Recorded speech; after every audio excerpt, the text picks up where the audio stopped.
A doença de Alzheimer é decorrente de um processo neurodegenerativo do sistema nervoso central por acúmulo de uma proteína e que acomete inicialmente a região do hipocampo e posteriormente regiões corticais associativas.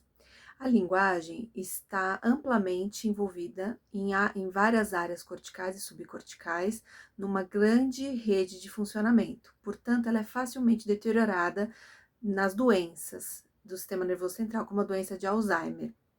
Assim, ela se torna um indicador sensível da disfunção mental, e por isso é importante que a gente faça rastreio e avaliação da linguagem, mesmo em estágios precoces da doença de Alzheimer. A doença de Alzheimer, progride em 3 estágios, que têm duração em média de 2 anos. Um estágio inicial, um estágio intermediário e um estágio avançado. No estágio inicial, a principal alteração observável é a alteração da memória, principalmente recordação para fatos recentes. Quanto à linguagem, nós também já observamos na fase inicial alterações dentro do sistema léxico-semântico, como a anomia.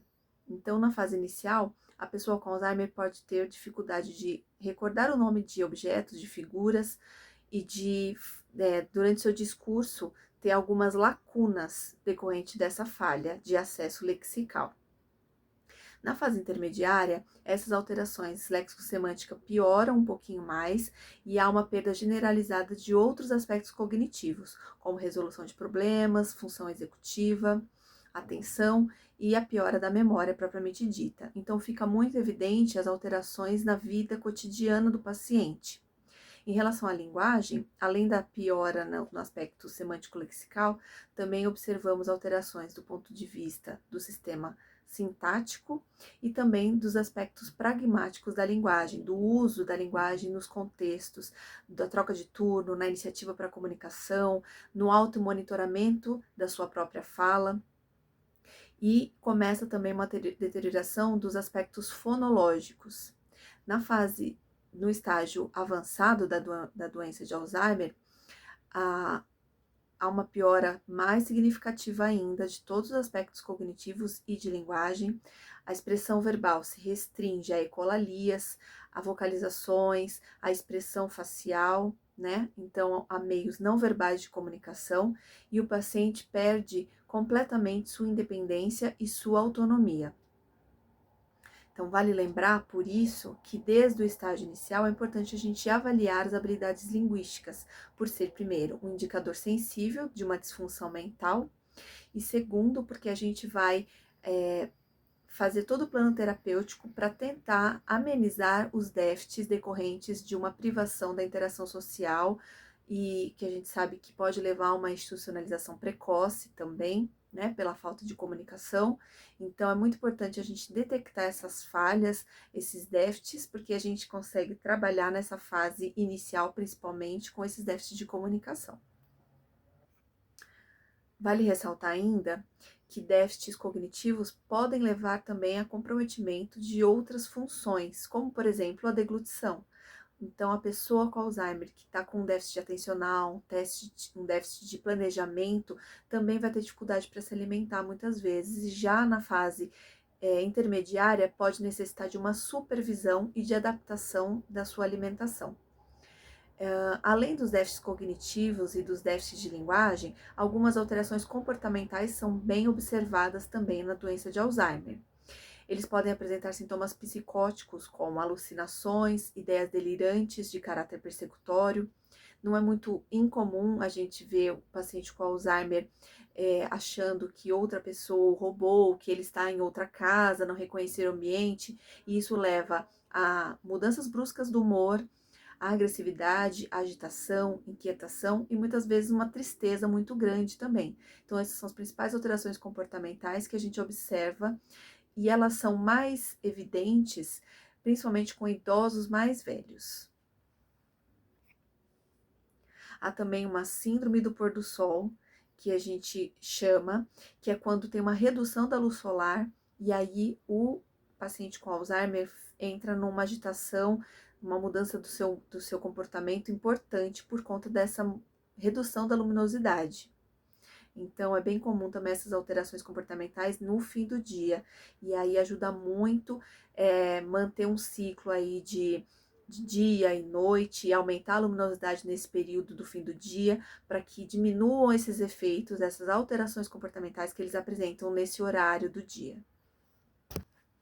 E quais as intervenções que nós, como fonoaudiólogos, podemos fazer dentro desse escopo, dentro da população de pacientes com doenças de Alzheimer? A intervenção precoce da fonoaudiologia pode auxiliar a família e o cuidador no manejo das mudanças cognitivas que ocorrem ao longo de todo o processo da doença.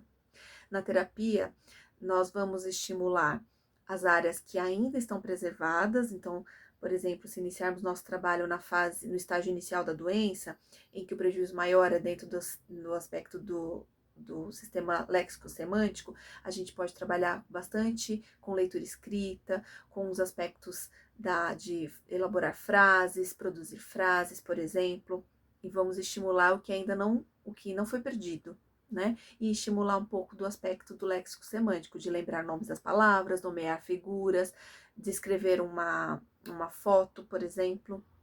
Então, a gente vai trabalhando com os aspectos que ainda estão preservados, tentando minimizar o avanço da doença, e vamos treinando, capacitando os cuidadores familiares ou profissionais para lidar com as mudanças, para compensar o que não é possível a gente trabalhar diretamente. Então, é muito importante a gente ensinar as estratégias cognitivas para os familiares e cuidadores, para que se mantenha uma orientação temporoespacial, para que haja uma organização no uso dos objetos do dia a dia, para ajudar a sinalizar o ambiente da casa, tudo isso para ajudar o paciente a ficar menos confuso, menos agitado, né? Minimizar aquelas alterações comportamentais já ditas. Incluir a pessoa em algumas atividades frequentes do dia a dia, como separar a roupa para usar depois do banho, preparar um lanche e utilizar esses momentos para trabalhar a nomeação, falar as palavras, pensar sobre essas palavras, tentar lembrar algum momento do passado relacionado àquela refeição, por exemplo, aquela roupa que ela está usando, aquele chapéu que a gente escolheu. Então, a gente vai trazer para a comunicação aspectos que sejam familiares do paciente, aspectos que sejam agradáveis para o paciente, e dessa forma a gente vai fazer no dia a dia com que também sejam estimulados esses aspectos de habilidades linguísticas. Isso junto com os cuidadores e com os familiares. A gente pode ensinar também, trabalhar junto com a família e os cuidadores, montando um recordatório da vida da pessoa, com fotos, com momentos. A gente pode fazer um álbum com as músicas que ele gosta, que ele cante, que alguém da família cante para que ele possa ouvir em algum momento. Então, a gente pode trazer todas essas referências da vida do paciente, de forma que a gente consiga ter momentos agradáveis com o paciente, dentro das limitações dele, né? Pedindo a participação e, além disso, fazendo estímulos de habilidades linguísticas que ainda não estejam perdidas. Quanto à forma da comunicação, a gente deve sempre ressaltar que deve ser uma fala clara, simples, objetiva, não infantilizada, respeitando a idade da pessoa, respeitando os interesses da pessoa, né? E dessa forma a gente vai promover um estímulo cognitivo dentro das capacidades do paciente, a depender do estágio que ele esteja da doença, e além disso promovendo uma interação social, que é muito importante para ter uma qualidade de vida dentro do contexto familiar desse paciente. Então, a atuação do fonoaudiólogo, ela vai acontecer desde um momento do diagnóstico. Então, a gente vai contribuir com a equipe, favorecendo um diagnóstico diferencial. Quando a gente faz uma avaliação específica da linguagem, a gente consegue nortear se é uma doença, uma demência do tipo do Alzheimer ou outros tipos de demências, como demência frontotemporal ou afasia progressiva primária. Então, a gente, com nossa avaliação, consegue contribuir para esse diagnóstico diferencial e, assim, favorecer um tratamento adequado e precoce. A gente pode fazer uma atuação mais preventiva com idosos saudáveis ou ainda com idosos que já tenham algum declínio cognitivo, fazendo atividades de estimulação cognitiva, atividades de interação, atividades de comunicação, para que esse paciente melhore a sua condição cognitiva. E isso pode acontecer também com o paciente na fase inicial da doença de Alzheimer. Minimizando o impacto da perda auditiva, a gente também pode atuar, porque a gente sabe que muitos pacientes com doença de Alzheimer também fazem uso do aparelho auditivo. E, por outro lado, a perda auditiva por si só já pode levar a um isolamento social do paciente, e a gente sabe que o isolamento pode levar a um declínio cognitivo, então a gente pode trabalhar aí nessa balança, ajudando o paciente a manter uma audição para que ele consiga se comunicar, e aí com isso a gente também consegue preservar a cognição e estimular a interação social, né?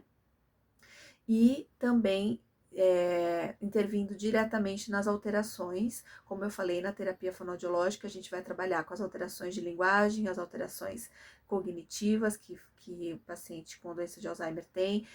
Posteriormente, quando ele perde também a capacidade de falar, a gente pode trabalhar com as outras formas de comunicação, como a comunicação alternativa, e ensinando sempre o cuidador familiar a como manter uma interação com esse paciente. Então, a gente vai acompanhar esse paciente desde um início, desde o diagnóstico, até a sua fase mais avançada da doença, quando ele está totalmente dependente, quando ele já perdeu a maioria das funções, mas que às vezes ele ainda mantém uma alimentação por via oral, e aí depende da nossa atuação, contribuir para que seja uma alimentação segura, seja uma alimentação prazerosa, porque aí a gente vai também trabalhar de forma a minimizar infecções respiratórias, quadros de desnutrição, de desidratação. Então, o fonoaudiólogo tem um papel fundamental junto à equipe para trabalhar com o paciente com doença de Alzheimer.